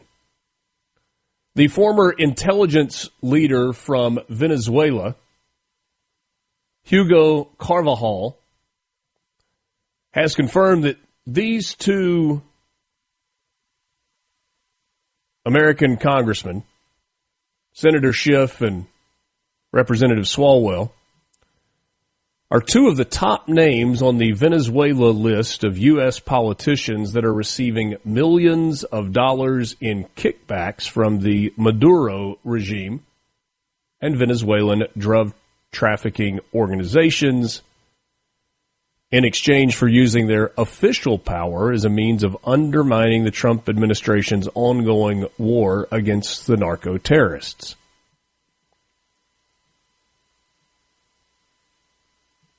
Can it be proven? I mean, it's a pretty significant allegation. If it can be proven, we're talking about treason. We're talking about aiding and abetting an American enemy as declared by this administration. These narco-terrorist groups have been declared terrorist organizations. And we've got all of the heat that is on Pete Hegseth right now about these drug boat strikes that a lot of people are really, really concerned about. I think Tammy Duckworth was on with Dana Bash yesterday. And Bash asked her if she had seen the video that is going around with the drug boat strikes. Not going around. And she says, yes, I've seen the video. And then she goes on to talk about how Pete Hegseth is not fit for office. He's flying by the seat of his pants. That this is an administration that is taking liberties that they don't have the right to take, that only Congress can declare war, et cetera, et cetera. And Dana Bash followed it up. She goes, all right, just to be clear, you're saying that you have seen the actual classified video that you're talking about with relation to these strikes on the drug boats. She goes, no, I haven't seen the actual video. Oh. But you just said you had seen the video. Maybe she had seen a video. Maybe she had just seen one of the Twitter videos that the White House has put up online that we all see. The kinetic strikes where the boats go... But not the classified video that she was trying to make it sound as if she had actually seen, and then caught in that she didn't lie about it. At least she said, no, I haven't seen the video.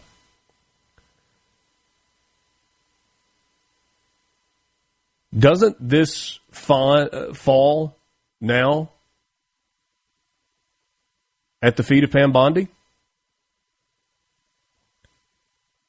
Isn't that where you have to... could there be a more serious allegation that the Attorney General's office needs to investigate? How credible is this report? How much credibility do you give former intelligence leader Hugo Carvajal? Does he have an axe to grind? Is he trying to get in good with the administration? Is he trying to extort dollars? Or is this real information in the name of overthrowing this Venezuelan regime led by Maduro? Those are questions that DOJ's got to ask, right? Because if this is indeed a credible statement, a credible allegation, and you've got allegations that a sitting senator and a sitting congressman are getting monetary kickbacks and lavish gifts from Venezuela tied to the Maduro regime to stand in the way of Trump dealing with Venezuela, you're talking about treason against the United States. Somebody's got to dig on that one. Has to.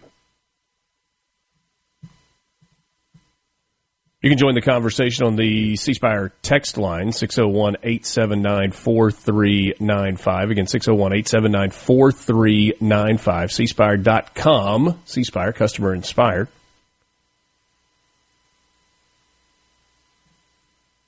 Do you take the over or under of this guy living a year after opening his mouth about the slime balls from California?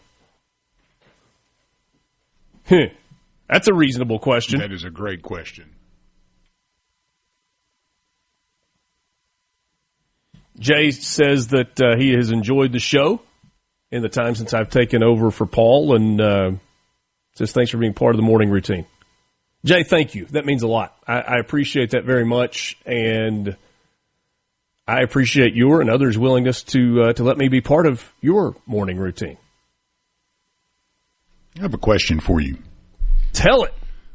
When we look at everything that's going on the left, especially, some of these corruption deals, and going back to Biden with Ukraine and his son and all that, do you think that maybe the Democrats, especially the far left of the party, do you think that they're using a strategy here just to break every law, do everything possible to flood this administration with an inability to prosecute because of the numbers that you're looking at? Because it's something new almost every day. And the point you just made is somebody's got to look into this. I mean, and is there so much of it you just can't look into it? Is that what we're dealing with? You can't cover all the bases. It's kind of like the NCAA trying to enforce rules over 200 schools. Are we dealing with something like that in this? You don't have the enforcement staff in place to do it. And then, on top of that, you have sitting federal judges that when you do have things that are put into place by the DOJ, rulings that are handed down, executive orders that are handed down, they're fighting back with part of the justice system. And your tax dollars, too. I mean, they're using your tax dollars to defend themselves against the accusations of impropriety. Yeah. Man, it's so much. And, I think it's pretty commonly accepted now that a deep state exists. I am not a conspiracy theory guy. I'm not a black helicopter guy. But questioning the idea of whether or not Washington, D.C. has an underbelly puppet master, I don't think that's very conspiratorial at all. The system with some pretty powerful career I started to say Democrats. That's not the right word. Diplomats is not the right word either. Just public employees, government employees, who've been in place for a long time and know where all the bodies are buried. And there are things that they are protecting in self-interest, and there are things that they know as long as they have the strings of power behind the scenes, it's going to be okay. I mean, how deep is it? How ingrained is it? And I'm not trying to go like all George Noory aliens in the sky on you at all. When you get allegations like this, the former head of intelligence for Venezuela says that Adam Schiff and Eric Swalwell are on the list of U.S. politicians that are taking large amounts of money and lavish gifts to impede this administration's progress?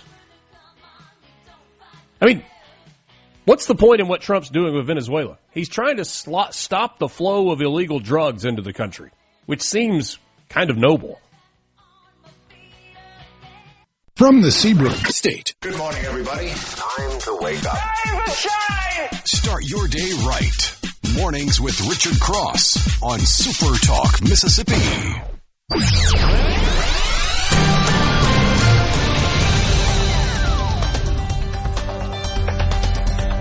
Great being with you on this Monday morning, and always great to see that bright, smiling face of J.T. Mitchell, the news director with the SuperTalk Mississippi news team, joining us in studio, banging the microphone around like he's never been there before, doesn't know what he's supposed to do.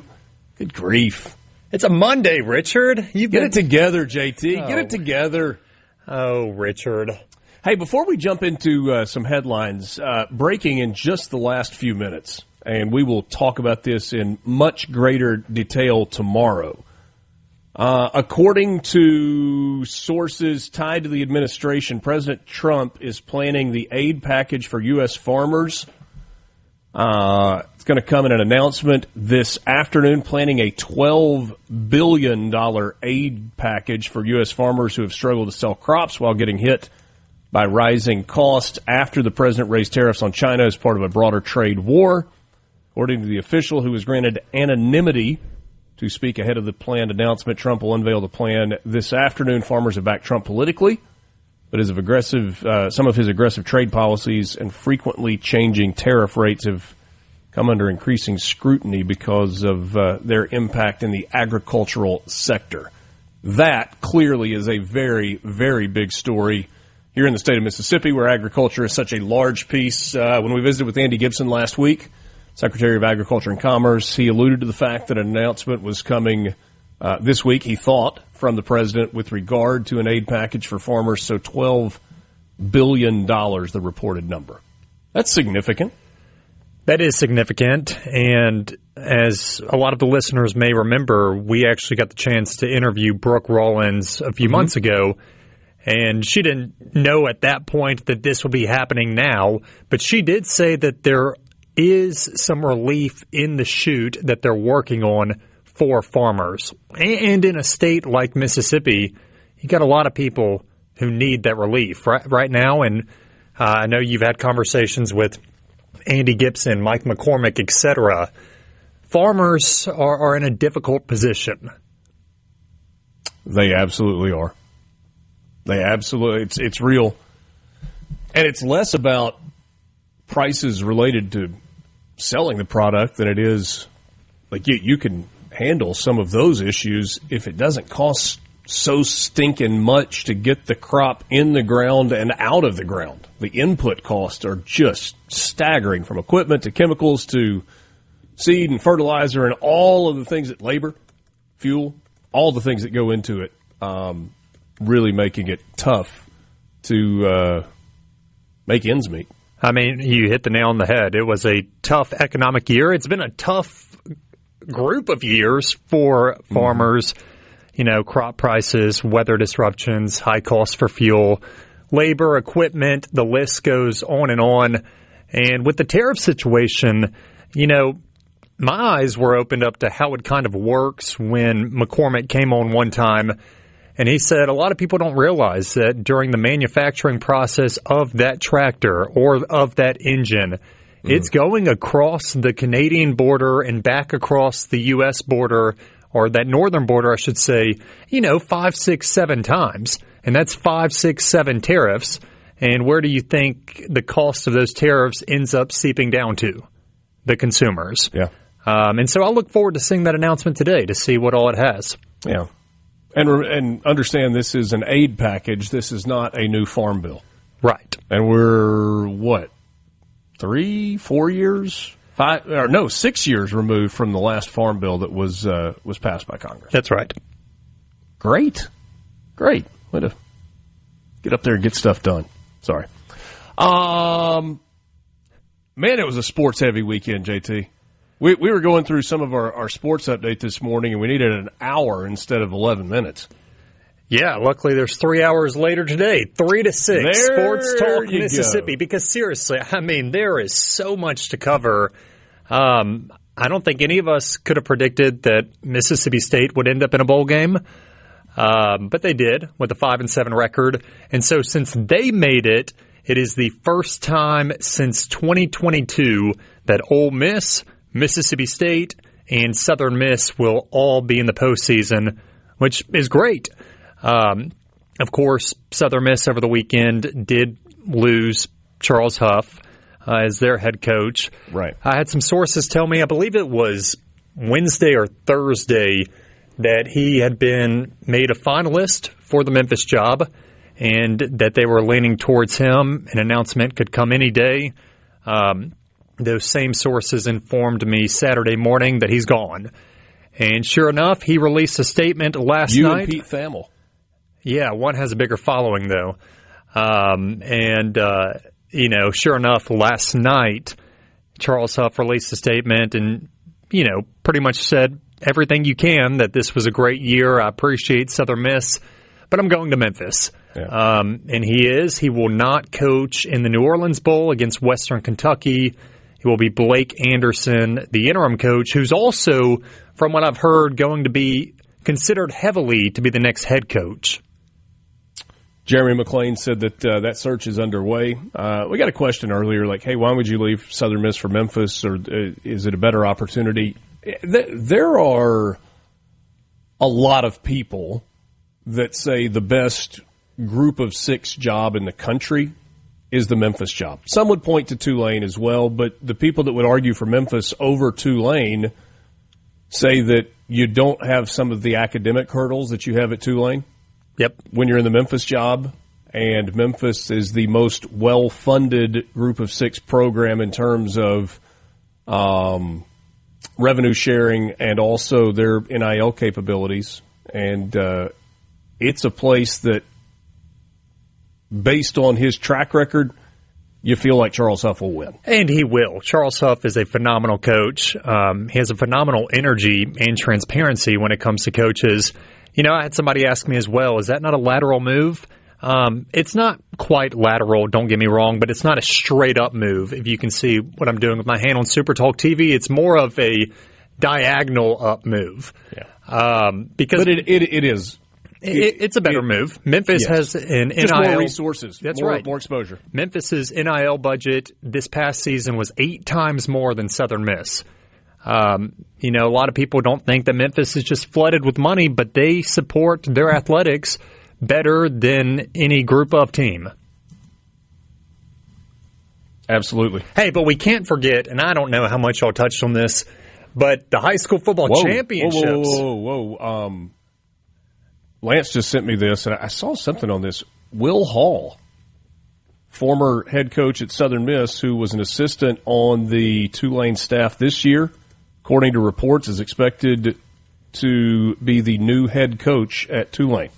Yep, I just got that as well. And that is, if you ask Southern Miss fans, they will say that is insanity. Yes, but in fairness, and this, I like Will, I really do, and I have for a long time. He did really good things at Tulane. He did. And his reputation within that Tulane community is better than his reputation among Southern Miss fans within the Southern Miss community. It no doubt is. Because Will Hall, he's one of those guys, and let's be honest, he did not inherit a great situation in Hattiesburg, but he's one of those guys with the right resources and the right guys. He will make you want to run through a brick wall every single Saturday. I mean, he's one of the best motivators in the sport, if you ask me. So it does make sense, and he went back to Tulane as an assistant coach after being fired at Southern. But that's crazy. I saw he was on some of those hot board lists, but he was kind of further down for Tulane. So I'm kind of surprised. Well, Charles Huff was in the mix for that Tulane job. Ultimately decided on Memphis. Blake Baker, the defensive coordinator at LSU, was in the mix for that Tulane job. He ultimately decided to stay at LSU, and so they got to a spot where probably needed stability and decided that was a good route to go. Yeah, it's a good chance to get some continuity from Summerall going to Florida, but staying on through the playoff. And Will Hall he was with Summerall, so Yeah. Could be a good move. All right. So, state championship games. Man, what a weekend. Thursday, Friday, Saturday. Mississippi State did a great job hosting those games in Starkville at Davis Wade Stadium, and we got some thrilling finishes and some surprising results as well. Did you watch the play? Oh, yeah. You watched the play. If you don't know what I'm talking about, go to supertalk.fm, find the high school football championship article. There's a video in there of how Gulfport beat Tupelo. Statistically, it doesn't happen, but it did. It was they got the ball back with about 26 seconds left, had a few quick first downs, and then a 33-yard Hail Mary to beat Tupelo, 21-20. Gulfport's first title ever. It was their first title game appearance since 43 years ago, and that really just capped off what was a great weekend of high school championships. So 1982, the last title game appearance for Gulfport. That's right. That's right. And so it was a good weekend. Calhoun City, East Webster, Raleigh, Columbia, Brookhaven, Warren Central, and Gulfport are your state champions. That Brookhaven win over West Point kind of pops off the page. That is not one that many people predicted, and get an impressive win there. We got a little bit more coming up with JT in our final segment this morning, the December 8th Monday morning edition of Mornings with Richard Cross on Super Talk Mississippi. We'll wrap it up with you next.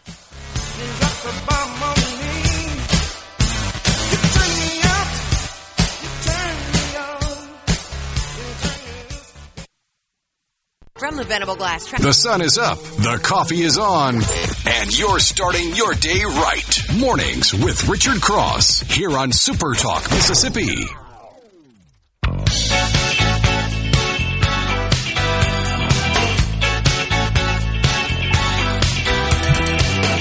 Just kind of wrapping up the weekend of results.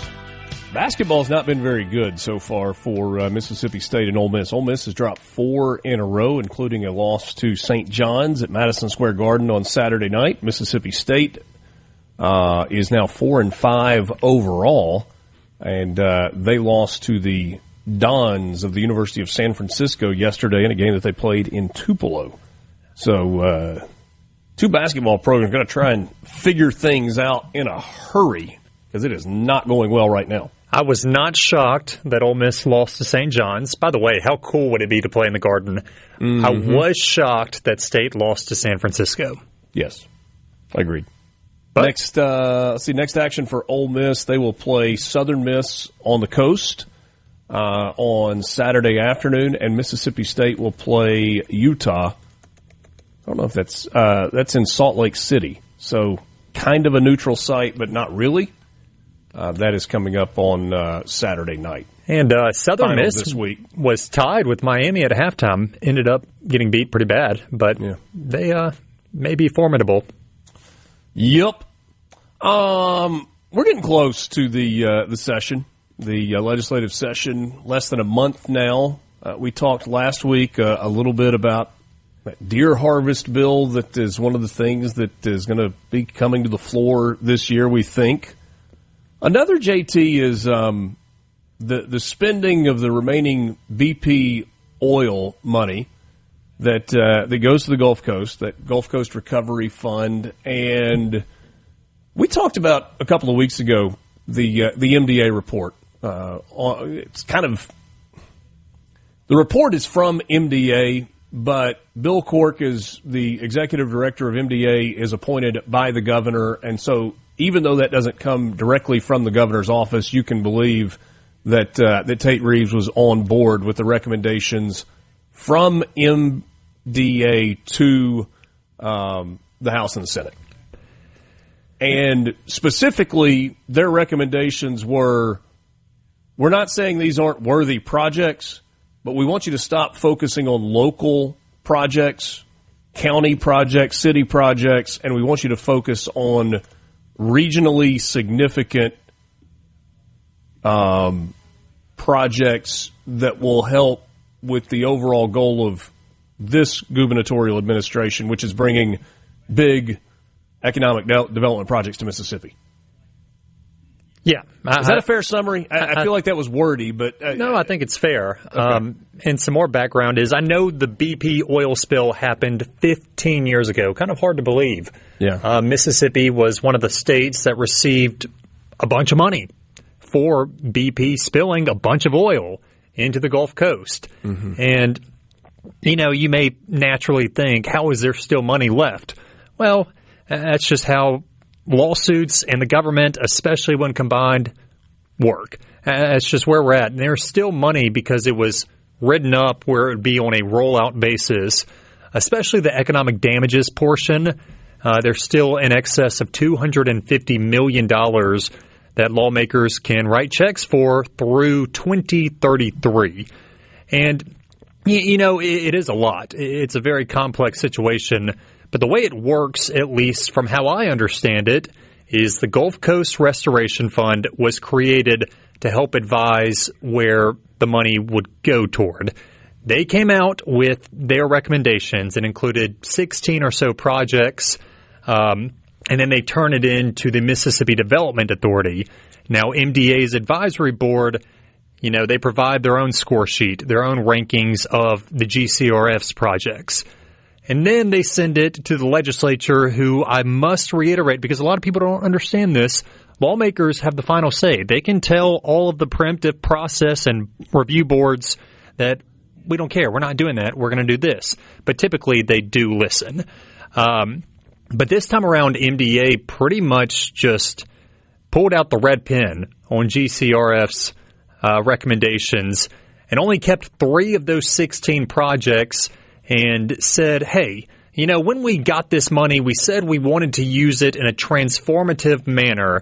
I feel like this hodgepodge of projects, this is Bill Cork speaking in his letter, is not that it's unhelpful, but it's not transformative. And so his idea is to use a bulk of this upcoming round of money, which is $69 million, to create 3 different funds that can build off seed money and can go to different existing companies within the Gulf Coast region, maybe some large-scale companies that want to locate in Mississippi, airports, ports, NASA, anybody else who may want to locate, and kind of plant some seeds for the economic future of the region with a master plan to work with. That's what happened.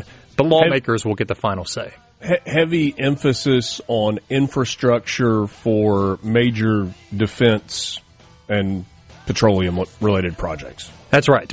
And Senator Bryce Wiggins, he actually wrote a letter to Bill Cork saying he's not terribly happy with what MDA did, but I must reiterate that lawmakers have the final say, That's right. And they'll be back at the Capitol on January 6th. This is the recommendation from MDA to the Mississippi House and Senate, and the lawmakers ultimately will decide how that money is allocated. JT, thank you as always. Thanks, Richard.